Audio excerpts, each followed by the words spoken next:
Coming up on this broadcast tonight. A Korean lawyer is seeking to file a class action lawsuit against Nissan Korea, the local unit of the Japanese carmaker, over the alleged fabrication of emission results. Korean author Han Kang wins the prestigious Man Booker International Prize for her fiction, The Vegetarian, an unsettling story of a woman's decision to stop eating meat and its devastating consequences. And Sorokdo Island, once home to Korea's largest leper colony, marks 100 years of being. The struggle to turn the land of prejudice to an island for healing. We take a look at its history today in part one of our two-part series. News Center begins right now.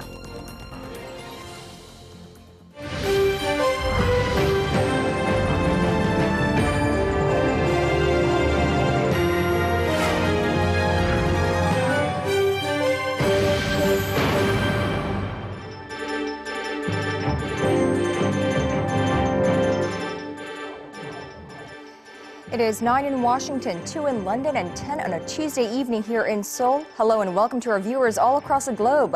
You're watching Arirang News Center. We begin tonight with parliamentary affairs. The nation's ruling party is in a turmoil after it failed to hold key meetings on simmering factional strife over the formation of the party's interim panels. Meanwhile, the opposition parties took themselves down south of the Korean peninsula. Korea's National Assembly on this Tuesday. Our parliamentary correspondent Kim Young-gil starts us off.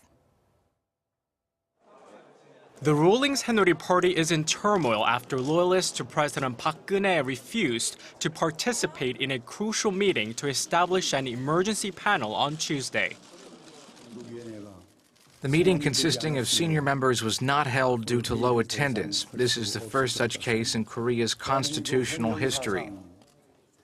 The ruling party is seeking to establish an emergency panel and an innovation committee to lead the party until new leadership is elected to reform the party in the wake of last month's election defeat. However, lawmakers who are outside the pro-Park circle, including Representative Kim Yong-tae, who was expected to lead the party's innovation committee, withdrew his bid to run. Democracy is dead in the Saenuri Party. It has lost its last chance to ask for the people's apology. I will not succumb to lawmakers who are loyal to President Park. Kim's resignation has put the brakes on the ruling party's efforts to reform and make revisions to party rules. Meanwhile, Korea's opposition parties were in the nation's southwestern city of Gwangju on the eve of the 36th anniversary of the May 18th Democratic Movement. They will take part in an official ceremony on Wednesday to mark the historic event. Kim Young-gil, Arirang News. A number of people here in Korea are planning to take legal action against Nissan following revelations that suggest the Japanese automaker cheated on emission tests. While fanning the flames even more, the carmaker continues to deny any wrongdoing. Our Kim Yoon-ji fills us in on Korean consumers' response. Korean owners of the Nissan SUV caught up in an emissions cheating scandal are reportedly preparing to take legal action against the company. Korean law firm Paden says it is gathering local Nissan Qashqai owners to file a class action lawsuit against both Nissan Korea and local dealers. The lawsuit will seek cancellation of the fraudulent buyer contracts and a full refund of the purchase price. For plaintiffs that wish to keep the vehicle, we will also be asking for a recall and compensation for the company's role in manipulating data on vehicle performance and fuel efficiency. This comes a day after Korea's Environment Ministry accused Nissan of using a cheat device to manipulate emissions tests following a probe into 20 diesel cars sold in Korea, sparked by the Volkswagen emission scandal last year. The ministry found that the Qashqai emitted 20 times more nitrogenous compounds than the standard, while the 19 other models discharge around 1 to 10 times the standard. The ministry will order a recall of the Nissan vehicles, fine Nissan Korea $280,000 and suspend local sales of the SUV.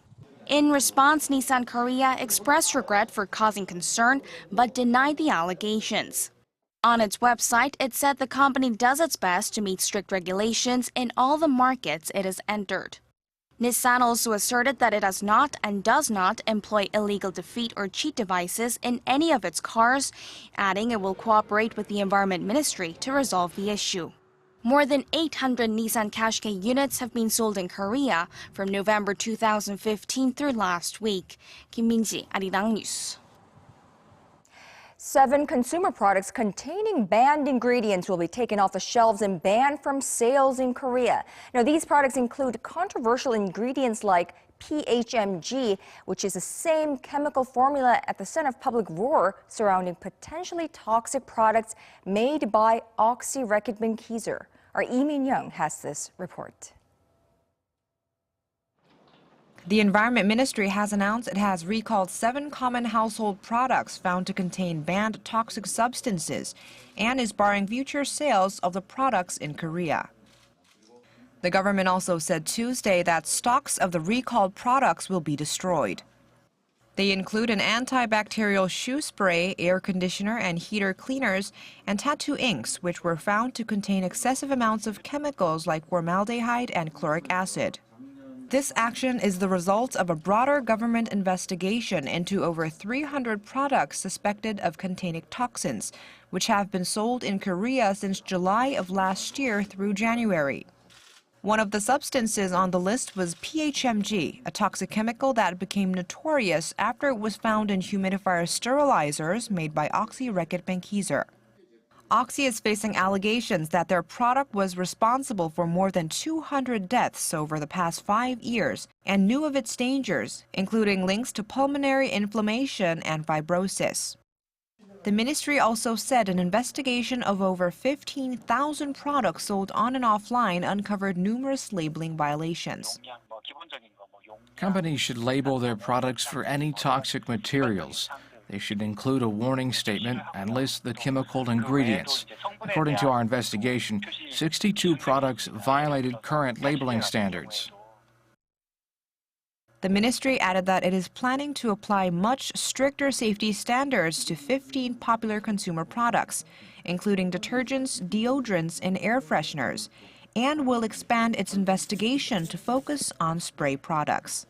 Lee Min-young, Arirang News. Now, shifting our focus, South Korea and Japan met for follow-up talks to last year's landmark settlement over Japan's wartime sex slavery of Korean women. Well, officials seem optimistic, saying they have seen progress during today's meeting in Tokyo. For more on what was on the agenda, Arirang News Kwon So-ah from Seoul's Ministry of Foreign Affairs. Talks between Korea and Japan on the so-called comfort women issue are not over, even though the two sides reached a landmark agreement on it last December. There's still the matter of compensation, 1 billion Japanese yen, or roughly $9 million that Japan promised as part of the deal. The South Korean Foreign Ministry's Director General for Northeast Asian Affairs Chung Byung-won and his Japanese counterpart Kimihiro Ishikane met for closed-door working-level talks in Tokyo on Tuesday.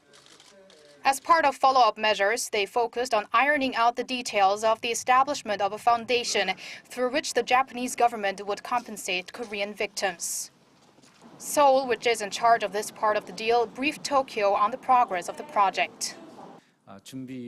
We explained to the Japanese side how and when a preparatory committee will be established and the timeline for setting up the foundation, which led to deep discussions during the meeting.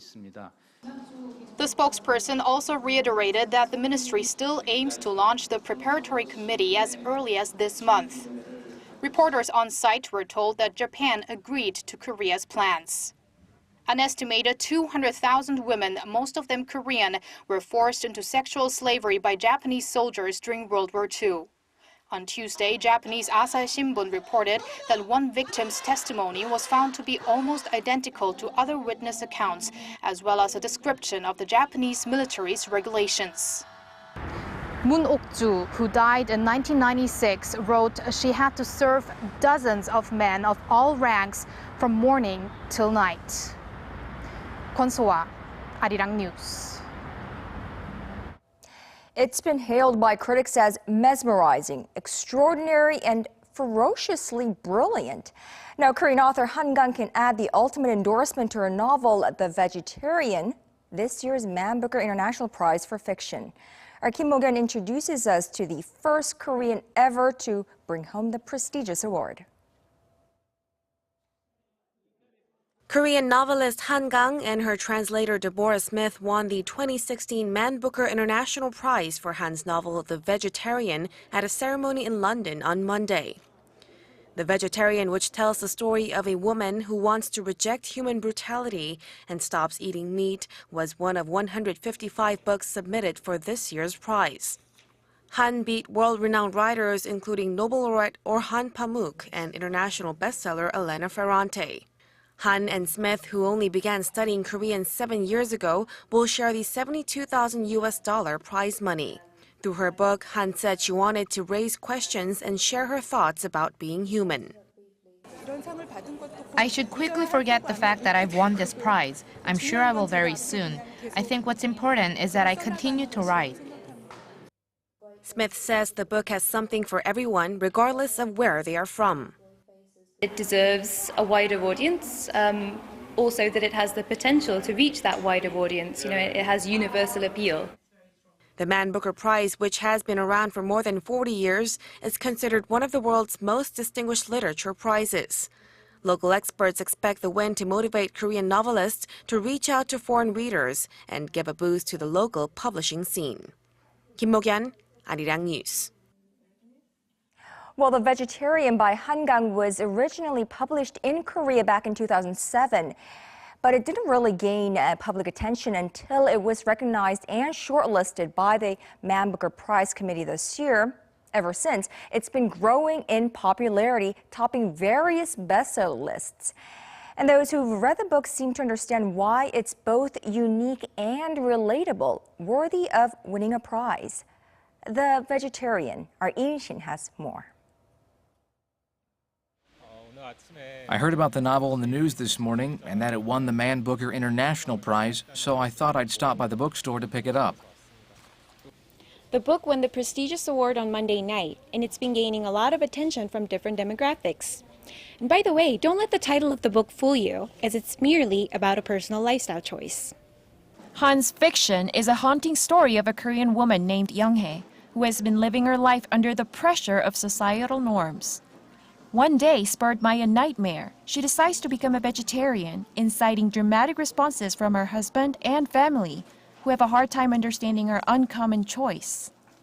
Young-hae's conflicts only grow as she falls deeper into her own fantasy about life, and is met with abuse and misunderstanding along the way. As the people closest to her fail to see the reasoning and need behind her so-called rebellious actions, her mental and physical health deteriorates. Through Young-hae's journey, the book reveals about human nature and the complexities of a mentally imprisoned person, which has been pinpointed as the very reason why the book is considered riveting by so many.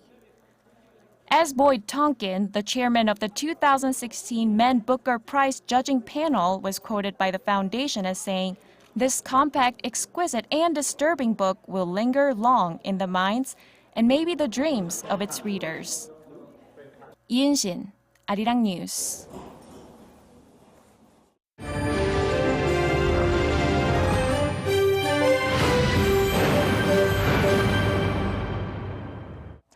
The Korean government will push forward with its economic agenda, that is, putting utmost priority on creating jobs and corporate restructuring of financially troubled companies. Our Kim Il-sung has the details of a cabinet meeting by Seoul's finance minister Yoo Il-ho. Korea's finance minister and deputy prime minister Yoo Il-ho presided over a cabinet meeting on Tuesday and said the government will continue to focus on creating more jobs. All government ministries should prioritize job creation as their basis for managing state affairs. Yoo said the government must keep close tabs on a set of comprehensive measures that was unveiled last month to boost employment for youth and women. He also noted that reforming Korea's rigid labor market and promoting the service industry will help foster new industries and new jobs. In line with this, he said the government would expand performance-based pay to cover 321 state-run companies. The government is making the utmost effort to reform the public sector.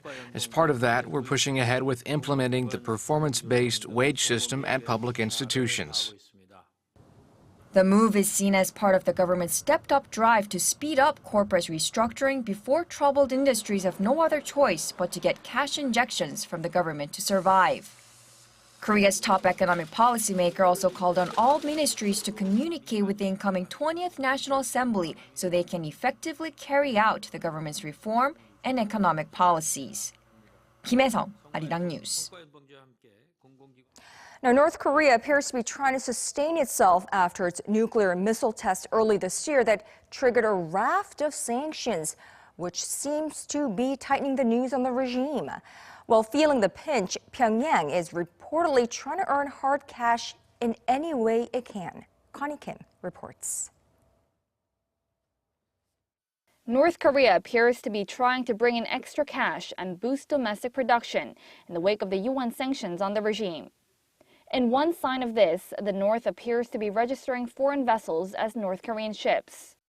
Voice of America reported Tuesday that the North registered 6 vessels from Middle East nations, including Iran and the UAE, from last year to March.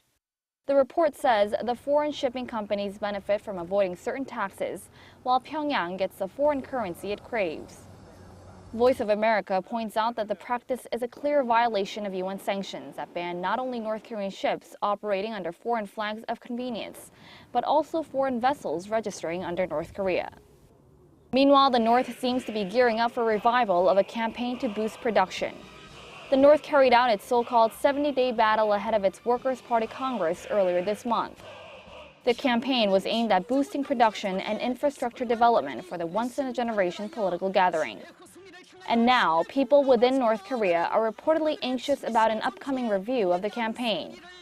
In a report by Washington-based Radio Free Asia, the chief editor of Japan-based Asia Press, Jiro Ishimaru, said the review will start after all party Congress participants return to their hometowns. The review is expected to include critiques of the performance of the officials involved in the 70-day battle and calls for more enthusiasm to boost production. In another sign North Korea may be looking elsewhere for cash, there is speculation on the activities of Kim Yong-nam, the president of the North's parliament. South Korea said Kim is believed to be traveling to Africa via China as part of a tour of African nations, adding North Korea has had many diplomatic contacts with African countries in the past.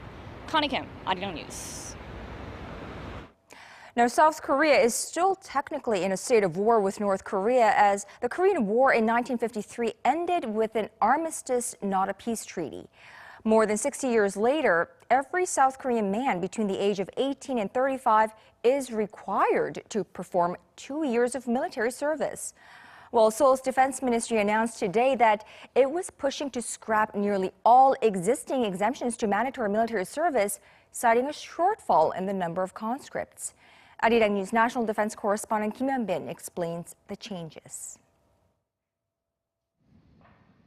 The South Korean military is seeking to abolish a rule that exempts science and engineering students from conscription as a way to deal with Korea's rapidly shrinking population. All able-bodied men are required to serve in the military for roughly 2 years, but every year around 2,800 students are exempted from service so they can focus on their studies. Also exempt from service are people with talents seen as boosting Korea's industrial potential. But the exemptions are expected to end by the year 2023. Starting 2020, we believe that there will be a shortage of military personnel, so we are working with other departments to phase out the exemptions by the year 2023. The decision was based in part of Korea's rapidly shifting demographics. According to the latest defense white paper, South Korea has around 630,000 active duty personnel and 3.1 million reservists. The number of men in their 20s currently stands at 350,000. But the figure is expected to decrease to 250,000 by the year 2022. In addition, the Defense Ministry predicts that by 2023, there will be a troop shortage of roughly 30,000 soldiers. North Korea outnumbers the South in terms of troops 2-1, even though Seoul has more modern weaponry. But the ministry still needs to find ways to deal with the growing personnel shortage. Kim Hyun-bin, Arirang News.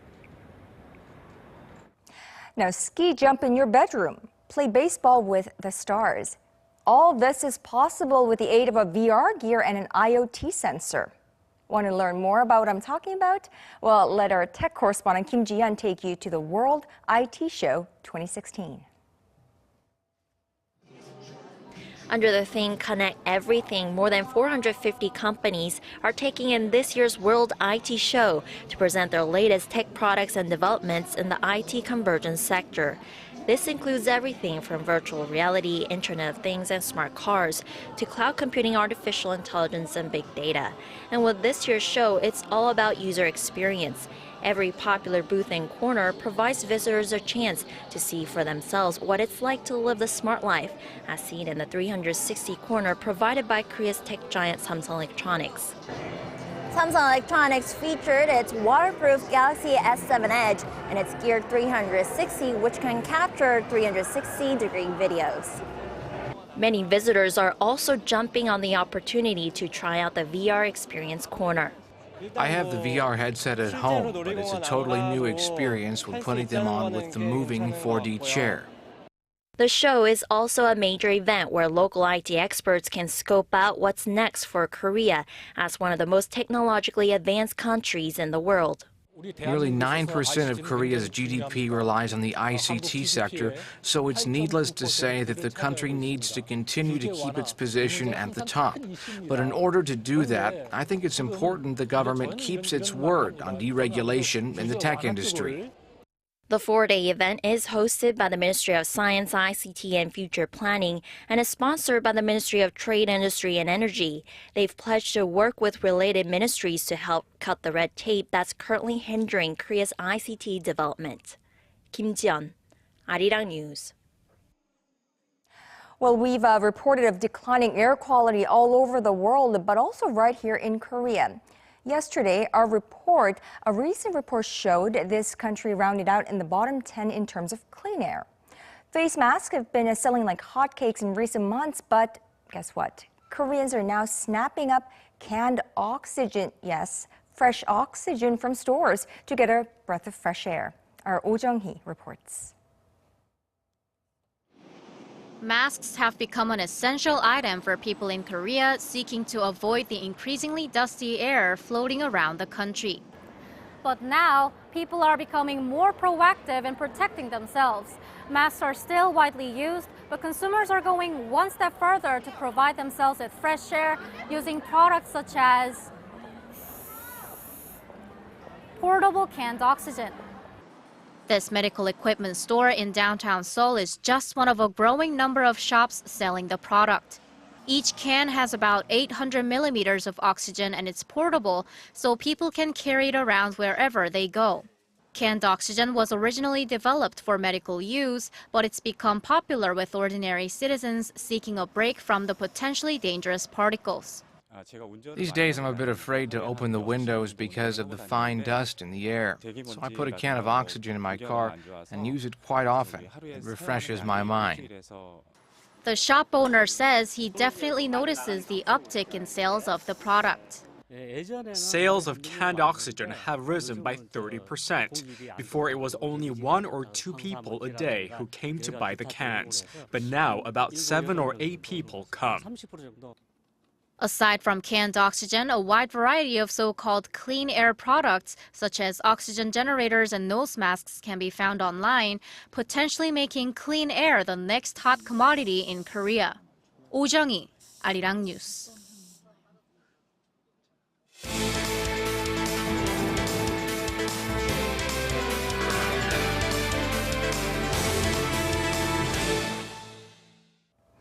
A special ceremony was held on this Tuesday on Korea's southwestern island of Sorokdo in recognition of Sorokdo National Hospital, which is celebrating its 100th anniversary since opening in 1916. The event was attended by some 5,000 people, including Prime Minister Hwang Kyo-won. Well, Prime Minister Hwang praised the hospital as a commune of hope for patients and expressed hope that it remains a symbol of healing for centuries to come. So, Sorokdo, now hidden behind its breathtaking natural landscape is 100 years of pain and sorrow. marking a century of Sorokdo National Hospital and the island's slow transition from land of agony to a place of healing. I went to Sorokdo myself, once home to Korea's largest leper colony. Part 1 of our two-part series. A 6-hour drive from Seoul, off the southwestern coast of the Korean peninsula, is an island. As you cross over the suspension bridge from the city of Gohung on mainland Korea to the island, everything is notably more serene. At first glance, the island deceptively beautiful. It looks like a wonderful vacation getaway. Deceptive, I say, as this is Sorokdo Island, home to one of the largest leper colonies in the world. Sorokdo National Hospital is a national research institute that specializes in Hansen's disease. There are currently about 540 former leprosy patients here, some bedridden at the main hospital, others living in one of 7 small villages. The island is one of few places in Korea where former lepers receive free housing and medical services. The living conditions have seen improvements in recent years, and a growing number of tourists are visiting the island, which still preserves historic sites. To the average person visiting Sorokdo, the island could just seem like an unpolluted piece of land with beautiful landscape. But I hope they also leave understanding that it's an island built on 100 years of pain and suffering of those with Hansen's disease. Its history, stained with blood and tears. The island's association with leprosy dates back to the Japanese occupation of the Korean peninsula, when the authorities set up a leprosarium on Sorokdo in 1916. Thousands of lepers were starved and tortured here, confined in the hospital's tiny rooms. Standing proofs of the era are the remains of detention rooms where lepers were beaten, the operating theaters where vasectomies and experimental autopsies took place. But even after the end of Japanese colonial rule, the segregation policy remained in place under Korean authorities. Kim Byung-in was 19 when he was banished here. The now 91-year-old says he's never left this island since. His legs were amputated a few years later, and his nose collapsed, taking on the shape and color of ginger root. I was shipped into Sorokdo Island on January 16, 1946. I've never been outside of this island for over 70 years. Back then, it was a living hell here. People couldn't even come visit us. My father couldn't even come visit me because leprosy was believed to be highly contagious. Up until the 1960s, a wired fence stood here dividing the island into 2 parts, lodging for hospital staff and leprosy patients. This is also where the families could come visit once a month to visit the lepers just through the wired fence. They could not touch each other and had to remain at a distance. Hence the name of this site, Sutanjang, or Place of Sadness. Korea abolished the segregation policy in 1963, but human rights abuses on the island continued for decades. I was shipped to the island in 1969. A year later, I lost my eyesight. I was so young, and I had suddenly turned blind. I didn't want to live anymore. I tried to jump off a cliff and kill myself a couple of times. Back then, life on Sorokdo was very difficult for us inmates. There were horrendous regulations, and we did not have freedom. The Jebi Wharf is proof of the prejudice that ran deep against former lepers on this island, even decades after leprosy was found curable and the segregation law scrapped from the books. There were 2 landing docks here on Sorokdo Island. One right here, we called it the Jebi Wharf, and another on the other side of the island. This dock was for leprosy sufferers and the other one was for hospital staff and non-lepers. It wasn't until May 4th, 1984, when Pope John Paul II visited this island, that the authorities decided to close down this dock and everyone on this island would use one gateway. The shutdown of the Jebi Wharf was highly symbolic and significant for the people of Sorokdo, as it finally meant that lepers were considered as equals. But even then, a social stigma ran deep in and outside of the island. With the establishment of this bridge in 2009, spanning just over 600 meters over seawater, The once most isolated island in the nation is now just a few minutes' drive from mainland. It's a proof in concrete steel of fading, although not yet completely faded, ancient prejudices.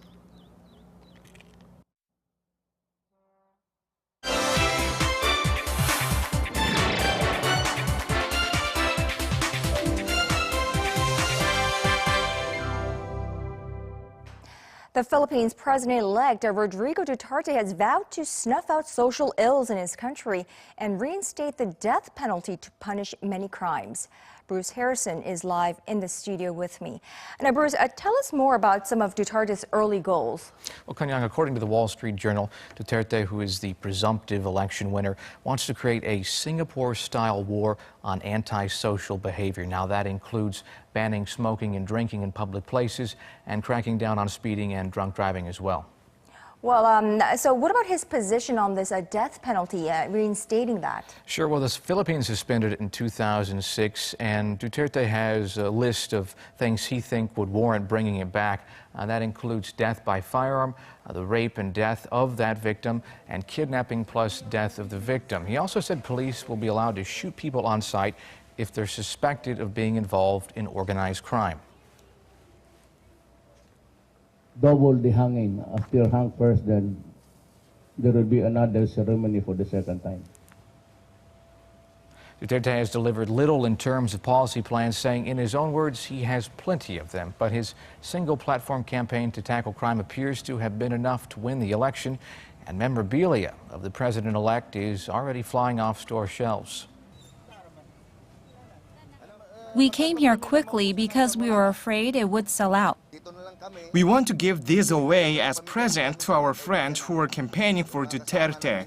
This will help relieve their stress and make them feel even better. Duterte also said he plans on resuming peace negotiations with Maoist guerrillas and giving their leaders key positions in his new government. Sharp Corporation is preparing for major management changes upon the completion of its acquisition by Taiwan's Foxconn Technology Group. According to the Wall Street Journal, Foxconn's #2 executive, Taejang Wu, will replace Sharp CEO Kozo Takahashi. The Journal also reports 13 Sharp board members, including CEO Takahashi, will be replaced. The new board will shrink to 9 members, including 6 appointed by Foxconn. Last month, Foxconn agreed to pay about $3.5 billion for a 2/3 stake in Sharp, making it the largest acquisition by a foreign company in Japan's tech industry. Well, Bruce, the takeover comes amid significant losses by Sharp and with Foxconn planning to turn around that company. And of course, that involves focusing on Sharp's screen technology. Yeah, the new corporation is expected to target the display industry, particularly Apple, as a buyer. And analysts here in Korea believe that may put a dent in the sales of Samsung and LG, which are big display makers in the region. Right. We'll have to wait and see how the management deals with this crisis and overhauls the impact a major decision on that company. All right. Thank you, Bruce, for that. No problem.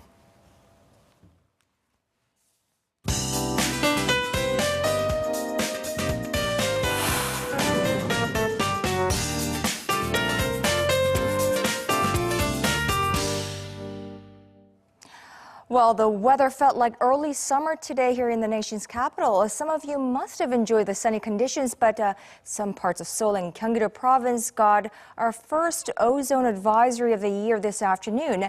Well, for more, let's go straight over to our Lee Ji-hyun at the Weather Center. Now, Ji-hyun, ozone advisory, that doesn't sound good. Well, the advisory was issued for the capital region at 3 p.m. and remained in place for about an hour. And as you know, when this advisory is in place, it's best to avoid being outdoors. Right. A lot going on these days in terms of potentially harmful fine dust, high ozone levels, and UV rays. As temperatures heat up, they could become more of an issue. And tomorrow, it's going to be even hotter with highs soaring around 30 degrees Celsius. in some parts of the country. And along with that, strong UV rays and fine dust in the air could also rise to bad levels, including here in Seoul during the day, so take precautions. Now let's move on to tomorrow's temperature readings. A daily low here in Seoul will start out at 14 degrees Celsius, 16 and 15 over in Busan and Jeju. And it's going to feel like mid-July by the afternoon, with high peaking to 29 degrees Celsius in Seoul and Daejeon and 34 Daegu and Gwangju.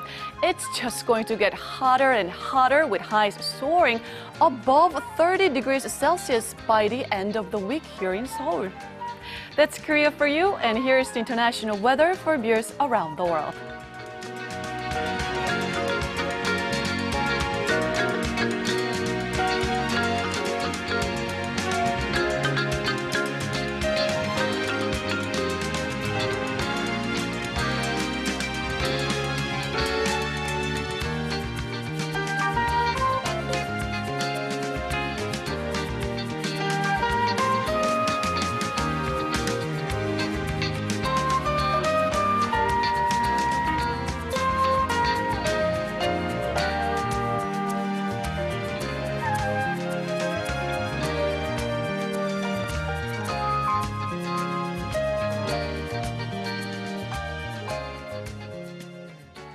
Well, that is our broadcast on this Tuesday night. I'm Moon Gun-young. Hope you enjoyed our show tonight. For our viewers in other parts of the world, have a good one. For those of you here in Korea and across Asia, a good night from Seoul.